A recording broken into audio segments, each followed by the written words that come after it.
안녕하세요. 에피데이 다육입니다. 자, 오늘은 다육이 아니라 또 김밥을 좀 싸보려고 합니다. 근데 오늘은 오뎅 김밥을 쌀게요. 오뎅을 김밥을 싼 적이 없는데 주로 햄만 넣고 오뎅은 안 넣었었는데 이번에는 오뎅 김밥을 좀 싸보도록 하겠습니다.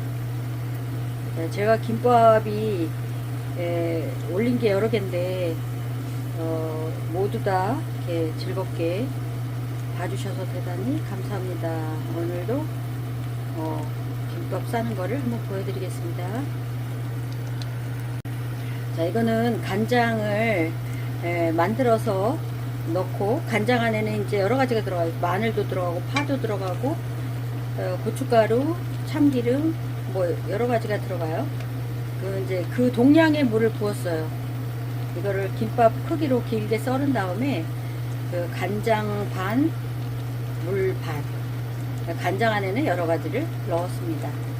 자, 참기름까지 골고루 넣었어요. 자, 이게 다 된 것 같습니다.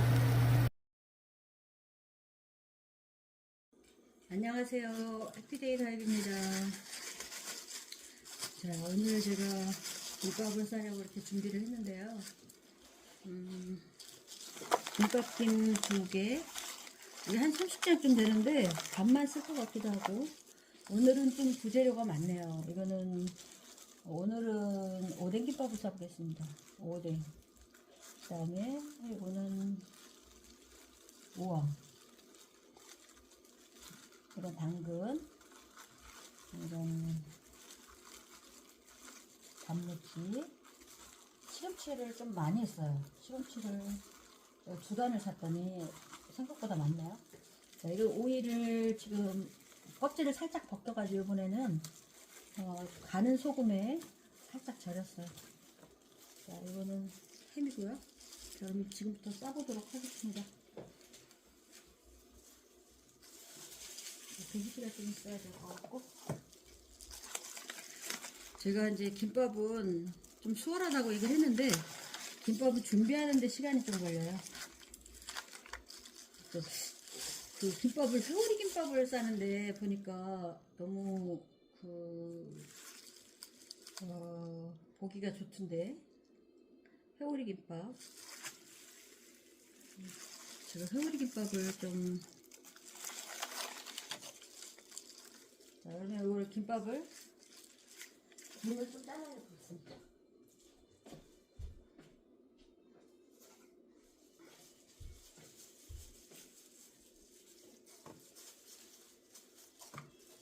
이 김을 이렇게 반으로 자른 다음에, 자, 음악을 꺼야 돼요. 음악을 켜면 저작권에 걸립니다. 그러면은 나중에 곤란해져요. 자, 이렇게 해가지고 회오리 김밥을 누가 이렇게 싸시던데 보기 좋더라고요. 저도 회오리 김밥을 좀 싸봐야 되겠다. 이렇게 좀 길게 하고, 밥도 지금 부재료가 많아가지고 밥은 그렇게 많이 안 하겠습니다. 밥을 야구공처럼, 야구공보다 약간 클 것 같은데 이렇게 밥을 넣고, 거기 그거 북엇국, 어제 끓인 북엇국 데우면 돼.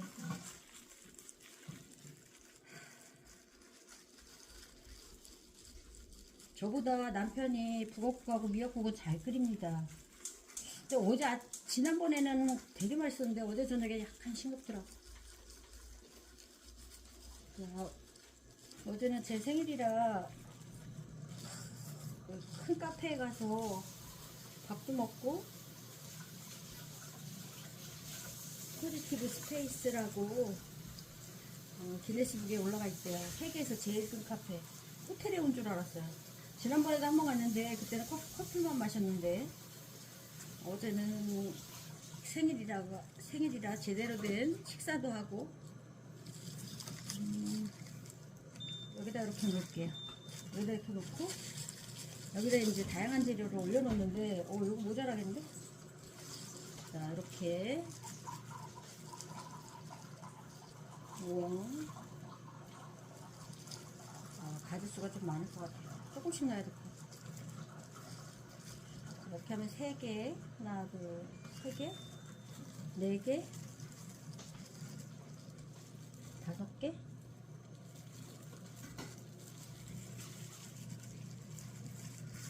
5개, 6개, 7개. 오늘 계란은 빠졌습니다.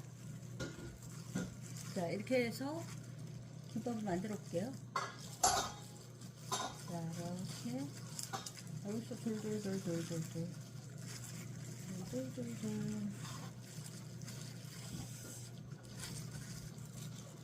끝에는 좀 해줘야 되겠네. 왜냐면 끝에는 잘 안 붙을 수도 있거든요. 어우, 김밥이 너무 커지는데? 회오리 김밥? 야, 와, 이 김밥 하나가 엄청 커요.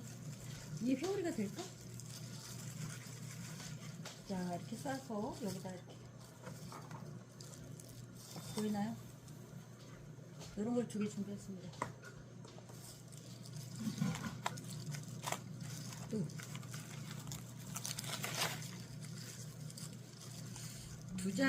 두 장이 들어요. 2장이 들어요. 대신 좀 가로가 좀 짧은 그런 김밥이 될 것 같아요. 자, 이제 지금 이렇게 수선을 해가면서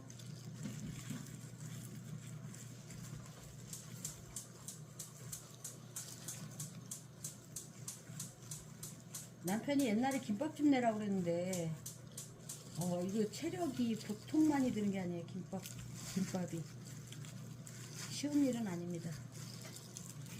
어머니들이 김밥을 집에서 싸시지만 체력이 좋아야 되는 거예요.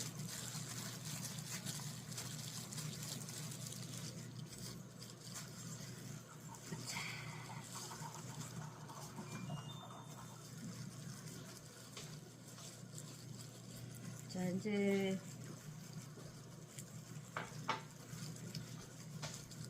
김밥 싸는 것이 수월해졌는데 오늘은 어떻게 하다 보니까 가짓수가 꽤 많아졌네요. 밥을 좀 더 넣어야 약간 여기는 조금 적게. 왜냐면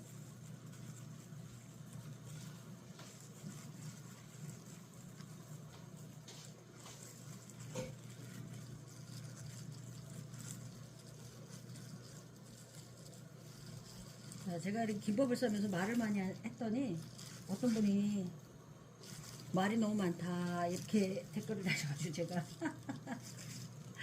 저는 말하는 걸 좋아하는 직업이라 사실 제 성격은 굉장히 내성적이에요.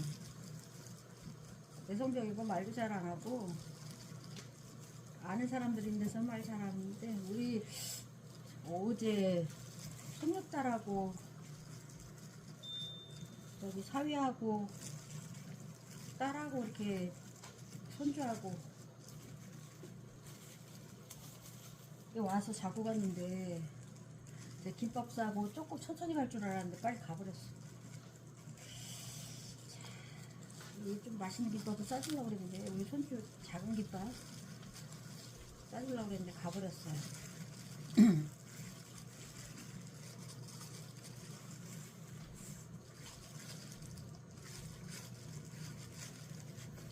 배가 고플 것 같은데?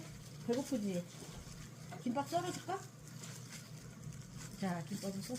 이게 뭐냐면 제가 그 생강대추자를 만들었는데 이걸 그 김치냉장고에 넣었더니 살얼음이 얼었어요. 너무 진해서 물을 탔습니다. 생강하고 대추만 들어갔어요.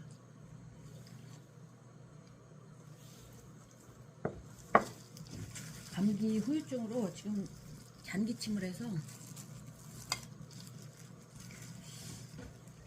이렇게 생강 대추차를 달고 온도가 낮으면 안 변합니다. 근데 그것도 이제 어느 정도까지겠죠? 한 달, 두 달? 네, 너무 오래까지 둘 수는 없을 것이고. 자, 이제 남편 김밥부터 썰어줘야 돼. 그거부터. 여보, 그것 좀 가져와봐. 접시. 접시 좀 가져와봐, 접시. 김밥 썰어줄게.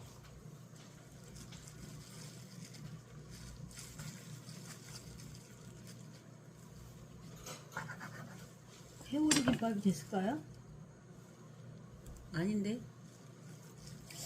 이게 쉬운 게 아니구나. 이게 쉬운 게 아니네요.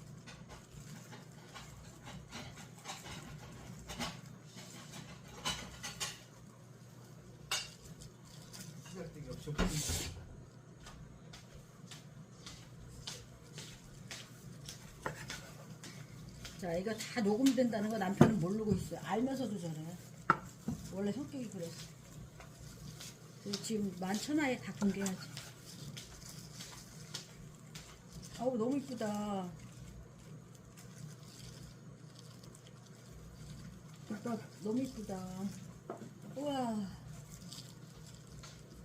우리 사위하고 딸하고 손주하고 먹여서 보내야 되는데. 아, 너무 이쁘죠? 내가 해놓고 그거 내가 감탄하네. 자,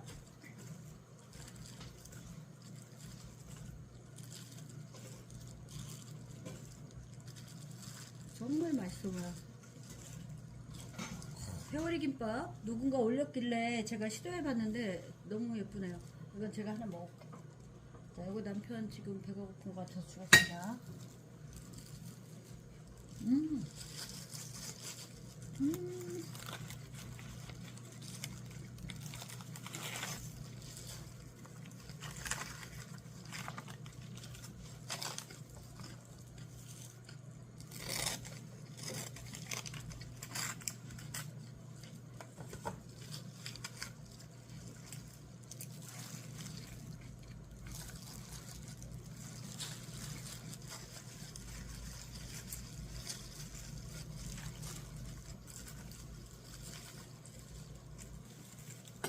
음식은 금방 한 게 제일 맛있어요.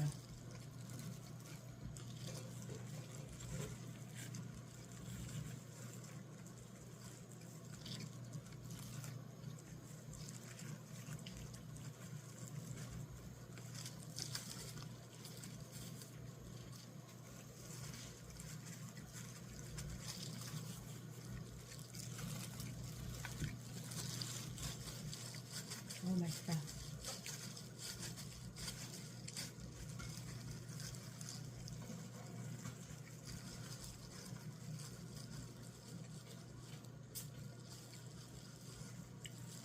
근데 단무지하고 뭐가 짤까?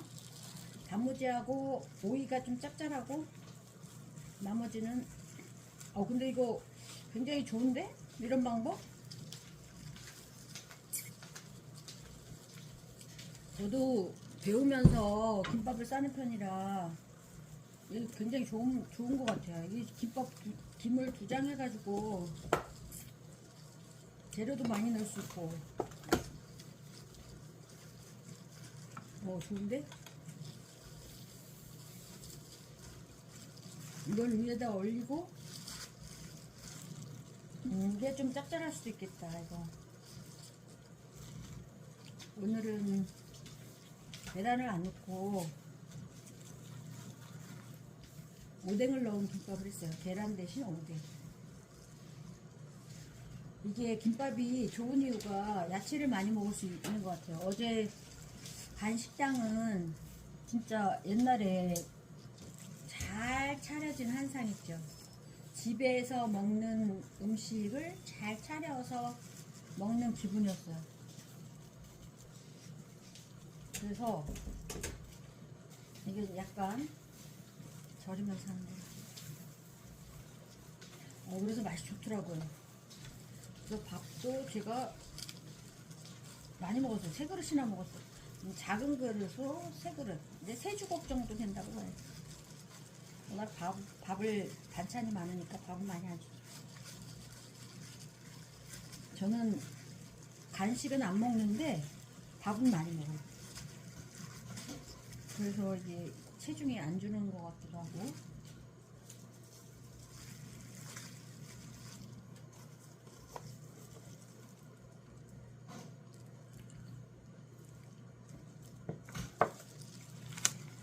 아우, 시원하다. 왜 겨울에는 더 시원한 게 맛있을까요? 겨울에는 시원한 게 더 맛있어요. 이게 오뎅에서 나온 간장.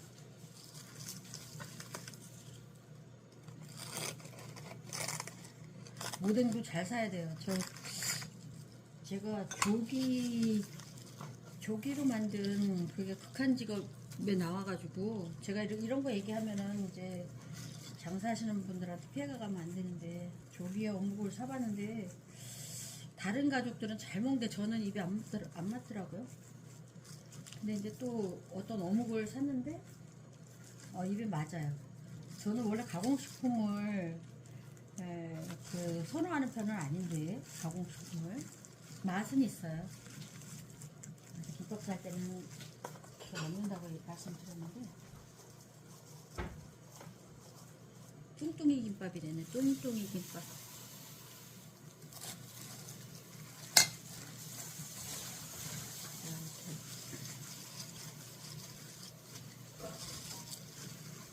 김을 지금 1장 반짜리에다가 싸기 때문에 김이 많이 들어가죠.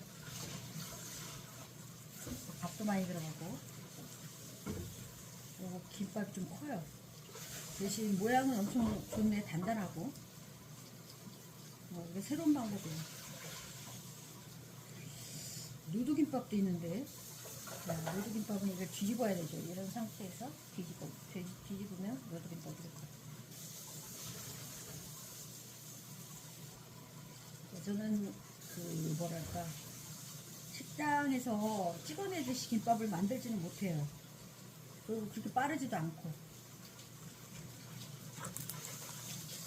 그래서 좀 느릴 수도 있는데 제가 또 충청도 사람이고 좀 느릴 수도 있어요.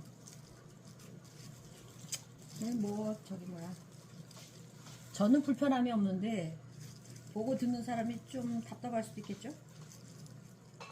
제가 옛날에 같이 근무하던 젊은 직원이 있었는데 제가 이제 저에 대해서 막 얘기를 하다가 진짜 말이 없고 얌전한 직원인데 아가씨인데 나에 대해서 이제 얘기해 보라고 그랬더니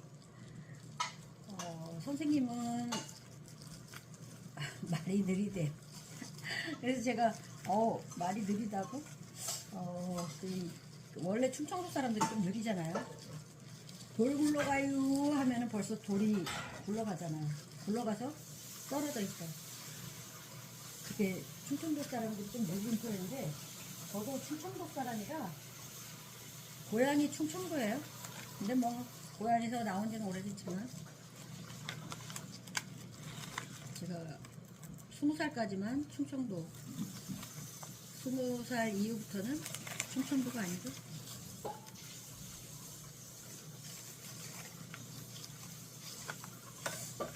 그러면 이러한 김밥을 개발하신 분은 참 새로운 아이디어를 만드셔가지고 저도 옛날에 이런 식으로 했었어요. 근데 이게 하다가 말았어요. 왜냐면 이렇게 회오리 김밥이 되는 거를 그때 못 봤었고 그냥 이 속 재료가 많아가지고 제가 이렇게 반장짜리를 더 잘라서 넣고 그 다음에 이 김도 제가 이거 위에다가 요거는 속 재료는 따로 넣었던 기억이 나요. 근데 오늘은 우리 밥이 모자랄라나? 재료가? 우리 또 김이 워낙 1장 반이니까 밥을 또 너무 조금 할 수도 없고. 그러니까 다른 김밥 2개 정도 된다고 보면 될 것 같아요. 왜냐면 김이 2장 들어가니까.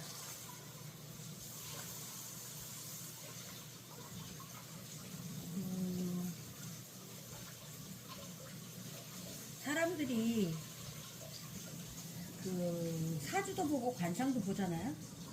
근데 교회 다니거나 이런 사람들은 사주하고 관상 안 보죠. 왜냐면 하나님을 믿기 때문에.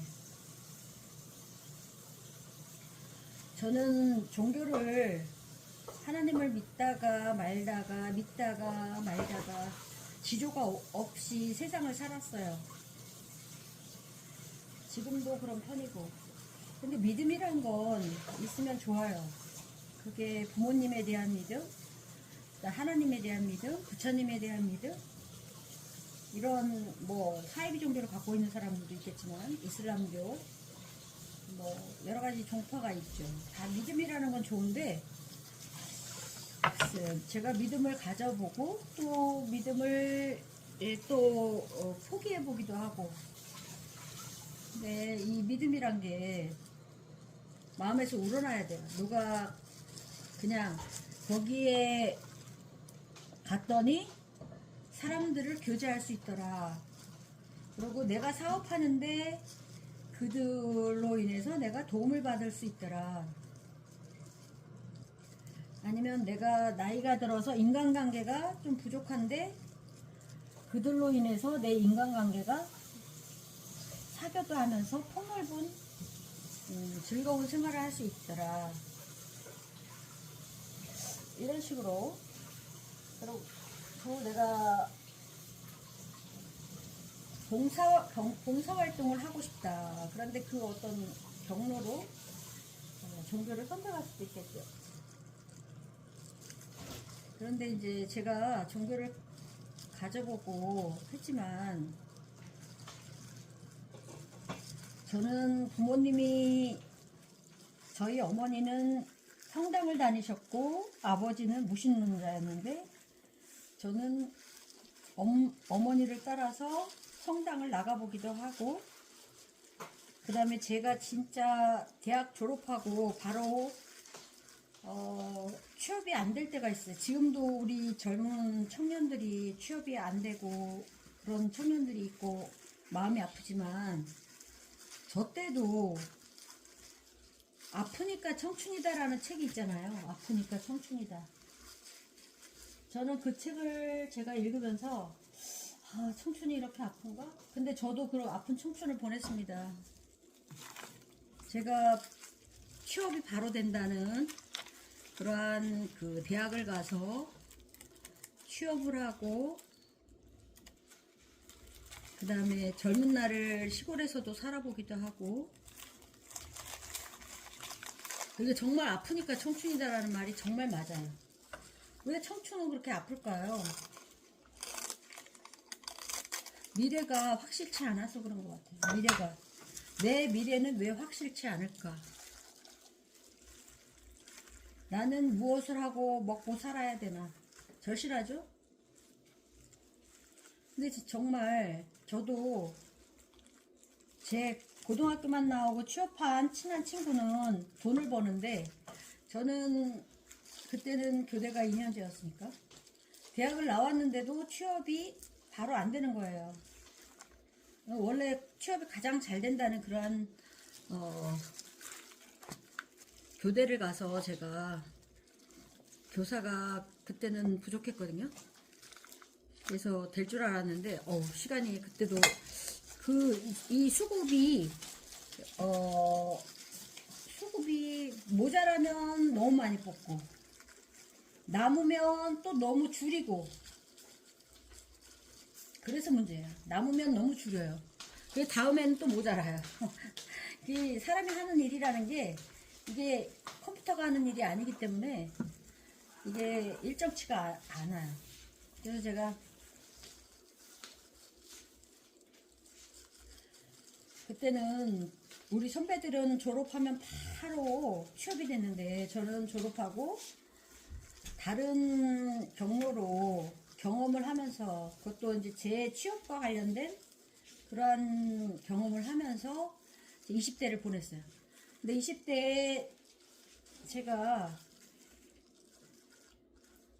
옛날에는 다 그래도 우리나라가 막 발전하던 시기고 그 다음에 우리 산업이 발전할 때라 굉장히 그 많은 젊은이들이 또 취업할 수 있는 그런 좋은 시기였어요. 지금은 그렇지 않지만.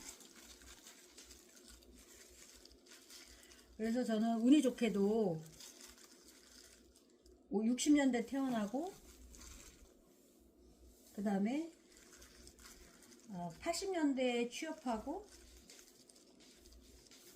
취업과 동시에 5년 있다가 결혼하고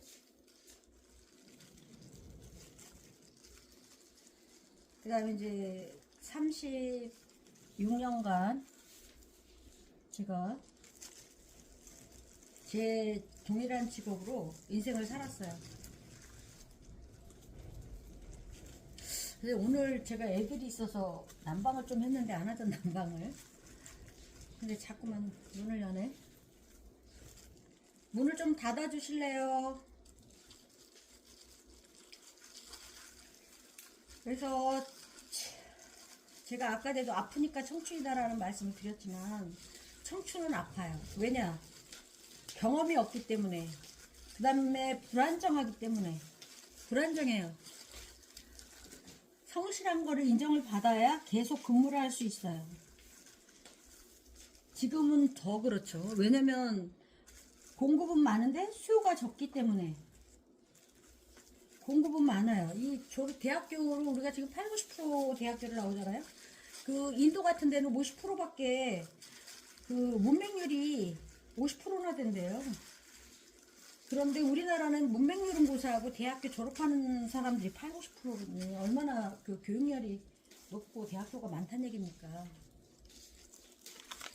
근데 대학교를 잘 사는 유럽이나 선진국 같은 데도 유럽이 이제 점점 뭐 살기가 어려워진다고 말은 하지만 이유는 난민 문제도 있고 난민들이 자꾸 유럽으로 오고 하니까 그 다음에 제가 보니까 잘 산다고 복지가 잘 됐다고 하는데 약간 사회주의적인 경향도 있고 그 다음에 국가가 워낙 인구가 적어요. 뭐 저기 북유럽 같은 경우는 520만, 550만 우리나라 서울 인구도 안 되는 그런 인구들이 전국에 그 정도 인구밖에 살질 않아. 그래서 제가 여기가 왜 GNP가 높은가 했더니 자원은 많고 뭐 처음부터 자원이 많은 건 아니더라고요. 워낙 땅이 넓다 보니까 개발하다 보니까 석유도 나고 그다음에 여러 가지 거기 뭐 땅을 농사를 짓지 않더라고요. 저는 유럽 뉴질랜드나 호주도 그렇고 땅덩어리가 넓은 나라는 굳이 농사져서 먹고 살려고 하네요. 그냥 수입을 하더라고요. 과일이고 채소고 남유럽 아니면 스페인이나 뭐 이런 지금 우크라이나가 밀가루가 제일 많이 나는 곡창지대라고 그러잖아요.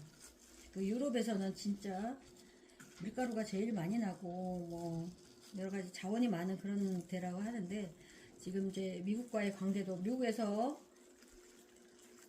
무기를 대주고 전쟁을 할 수 있도록 도와줬지만 3년 동안 미국 입장에서는 미국도 빚이 있고 그 다음에 이제 우크라이나 같은 경우는 도와줘도 저도 그런 경험을 했어요. 가족 중에 누가 또 아니면 밑빠진 독에 물 붓기 식으로 계속 도와줘도 결과는 없고 그리고 나중에 보상받고 싶고 그런데 고맙다는 거를 인식을 못할 때 화가 나죠. 근데 이제 미국은 그런 입장이겠지만 우크라이나는 자기들은 전쟁을 하고 그 땅을 유지하고 싶은데 이제 도와주다가 더 이상 도와주지 않는 그리고 오히려 그동안 도와줬던 거를 보상해라. 그것도 자원으로. 그러니까 이제 그리고 너네 그 대통령 선거가 작년이지 않았냐.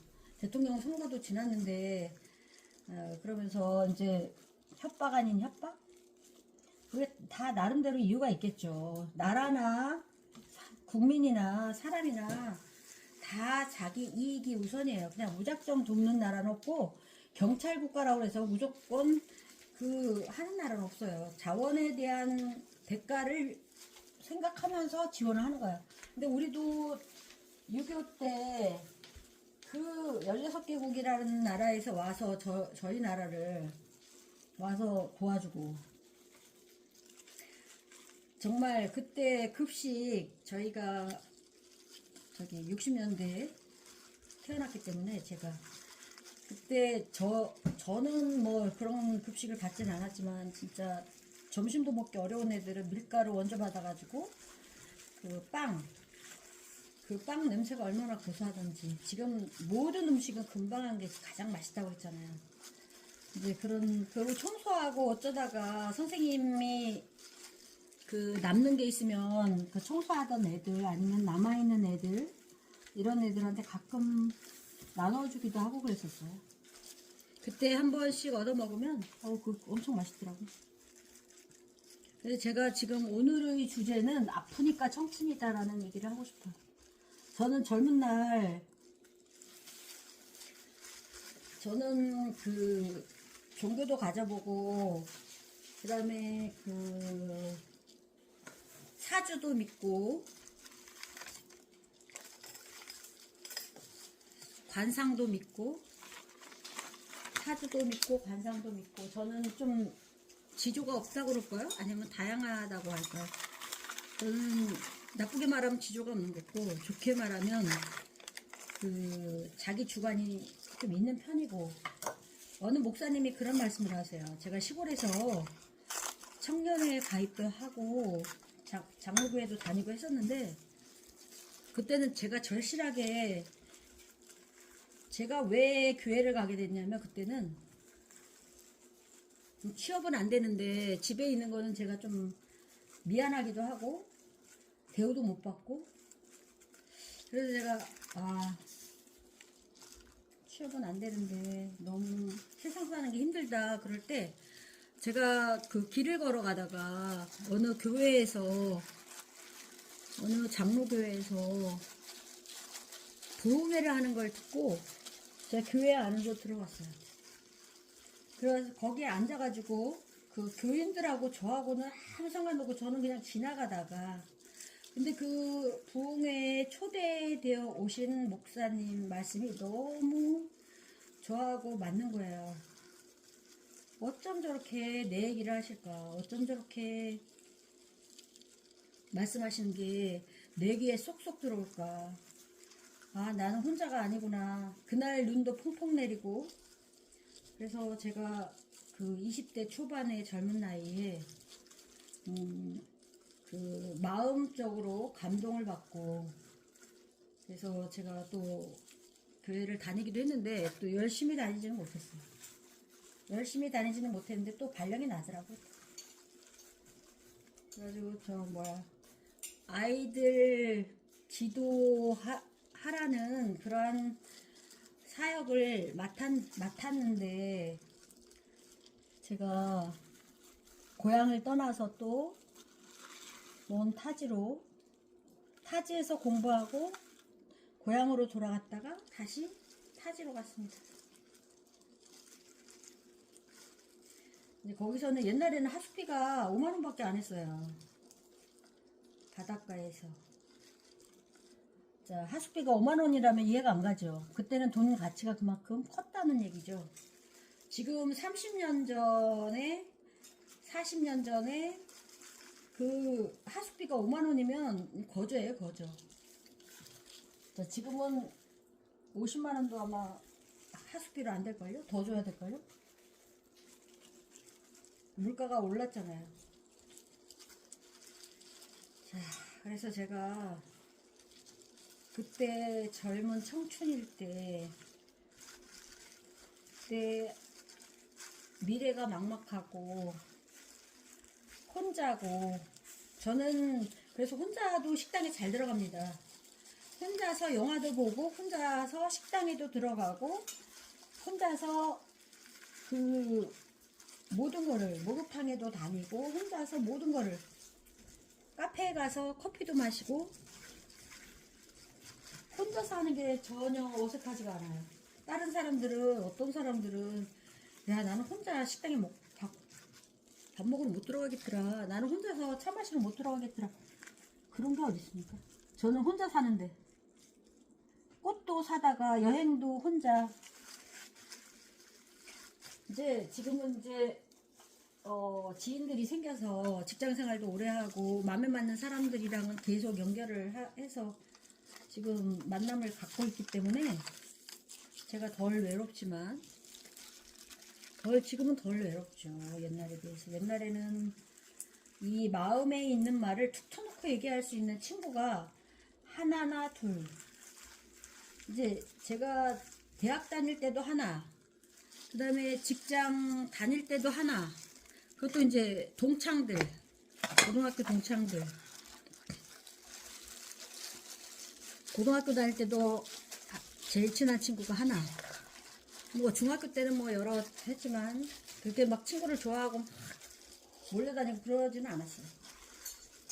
요즘 제가 그런 성격이 아니기 때문에 친구들하고 몰려다니는 걸 그렇게 좋아하는 성격은 아니었기 때문에. 근데 이제 제가 세상을 살면서 이제 방통대 다니면서 친구의 도움을 받고 그 친구네 집에서 일주일씩 묵기도 하고.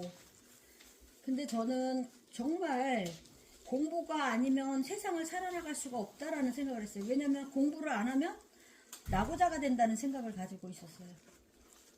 공부를 안 하면 나는 거지로 산다.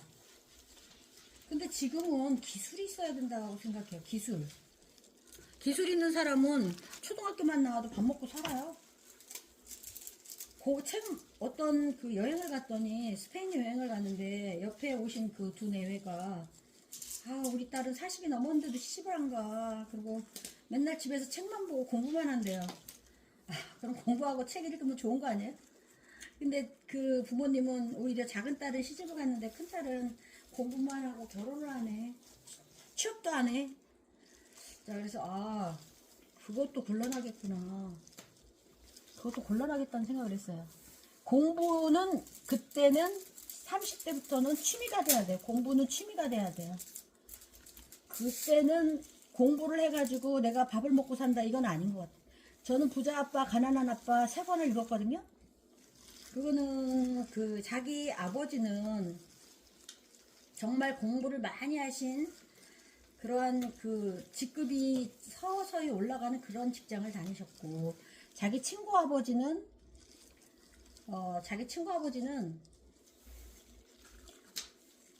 돈 버는데 관심이 많으신 분이었어요. 근데 친구의 아버지를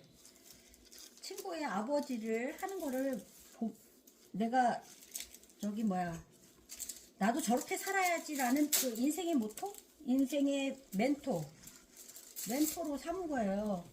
그래서 그 어릴 때부터 뭐 할머니가 만들어주신 잼을 판다거나 이렇게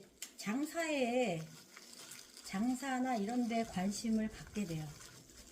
그래서 부자 아빠 가난한 아빠 그 세 권을 읽으면서 저는 공부를 해야지 돈을 벌 수 있다라는 이야기는 옛날 이야기구나. 지금은 옛날에는 화이트 칼라, 블루 칼라 이렇게 얘기를 했지만 아프니까 청춘이다라는 이야기에서 보면은 그 이야기의 주제가 그 모대학 교수님의 책을 내신 거지만 그 이야기 주제가 블루 칼라, 화이트 칼라가 이제 구분되어서는 안 된다. 지금은 화이트 칼라인 사람이 블루 칼라 일도 해야 되고 블루 칼라인 사람이 화이트 칼라 일도 할 수 있다. 왜냐면 제가 이제 어느 날 차가 지금 2011년식이라 15년이 됐어요. 14년 5년이 됐습니다. 근데 저는 차를 가까운 데만 운전을 하고 다니고 9만 킬로밖에 타질 않았어요. 14년 5년을 탔어도 9만 킬로밖에 안 타요. 근데 이제 제가 옛날에 멀리 출퇴근할 때는 미션이나 엔진이 벌써 고장이 나가지고 망가지고 그 몇십만 원씩 100만 원 가량 들여가지고 수리를 하고 있는데 제가 워낙 가까운 데만 다니니까 차가 그렇게 망가지지 않았어요. 그리고 워낙 좀 부담을 갖고 좀 내 수준보다는 약간 높은 그런 차를 샀으니까요. 근데 그렇게 하길 잘했다는 생각이 들어요. 지금도 보니까. 근데 이제 그 차를 최근에 검사를 받기 전에 라이트 하나라도 나가면 다시 가서 고쳐가지고 오라고 하거든요. 저기 뭐 속된 말로 그냥 닦으라고, 일본 말로. 그럼 가가지고 또 라이트를 갈고 또 검사를 받으러 가야 돼요. 지난번에 2년 전에 그랬던 것 같아요. 그래서 요번에는 제가 그 시동이 안 걸려가지고 보니까 배터리가 나간 거예요. 배터리가. 그래서 가까운데 좀 비싸지만 제일 가까운 데 가서 제가 얘기를 했죠. 여기 배터리가 나갔다. 배터리는 이제 저기 뭐야 보험회사에서 와서 해줬지만 배터리를 갈아야 된다. 그래서 제가 이제 충전만 하고 가는데 엔진 오일, 미션 오일 다 갈고 안에 있는 거 다 저기 뭐야 문제가 있는 것들 다 손을 보고 나니까 차가 더, 그러고 나서 이제 기름도 빵빵하게 넣어주고 그 다음에 세차도 하고 그러고 나니까 차가 더 사랑스럽더라고. 그냥 지저분하고 여기저기 문제가 있고 그럴 때는 내 차가 싫었는데 차가 너무 낡았어. 차를 바꿀 수는 없을까? 근데 뭐 여유는 안 되고 바꾸면 좋겠다 이런 생각을 했는데 차를 싹 그 정기 검진 받기 전에 엔진 오일 넣고 미션 오일 넣고 그 다음에 뭐 브레이크 뒤에 새로 갈고 라이닝 그 다음에 뭐 저기 뭐야 여러 가지를 다 하고 나니까 차가 더 헌차지만 돈의 가치가 8분의 1로 떨어진 거죠. 제가 살 때에 비해서. 그러니까 자동차는 사면서 벌써 이거는 날짜가 지나면서 뭐가 되냐면 날짜가 지나면서 자동차는 그 가치가 점점점 떨어지는 거예요. 제 차의 가치가 500도 안 되는데 저는 그 차의 가치를 지금 500이 아니라 샀을 때의 가격의 절반으로 지금 보고 있어요. 근데 차의 가치가 왜 이렇게 빨리 떨어지는지. 그러니까 사람들이 여유가 없는데 빨리 저축하고 싶은 사람들은 차를 안 사고 저기 걸어 다니거나 대중교통을 많이 이용하죠. 그럼 빨리 기반을 잡기가 쉽겠죠. 너무 사는 게 불편하겠네요. 왜냐면 지금 도시에서 살거나 시골에서 살거나 차는 필수잖아요.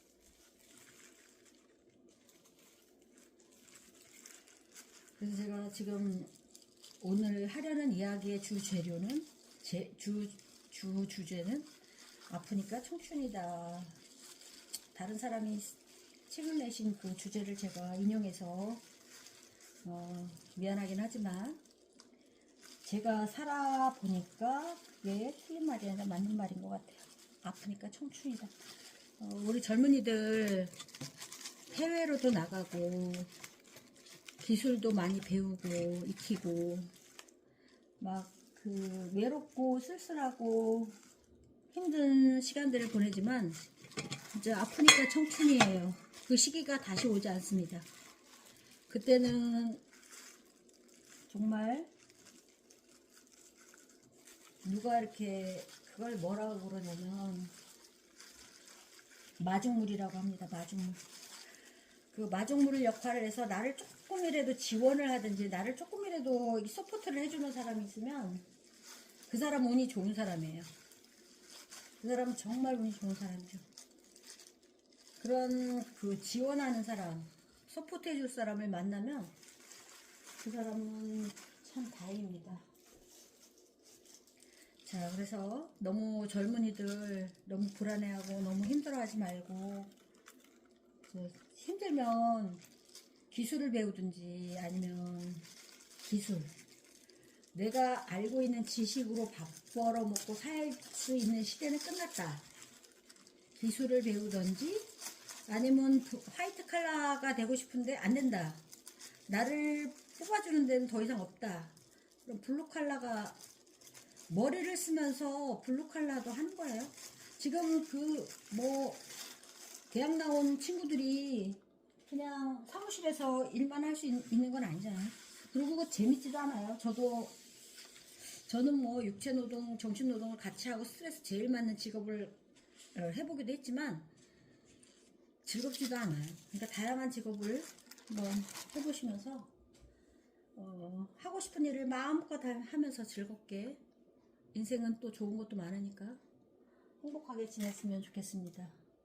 아프니까 청춘인 청년 여러분 힘내세요. 화이팅!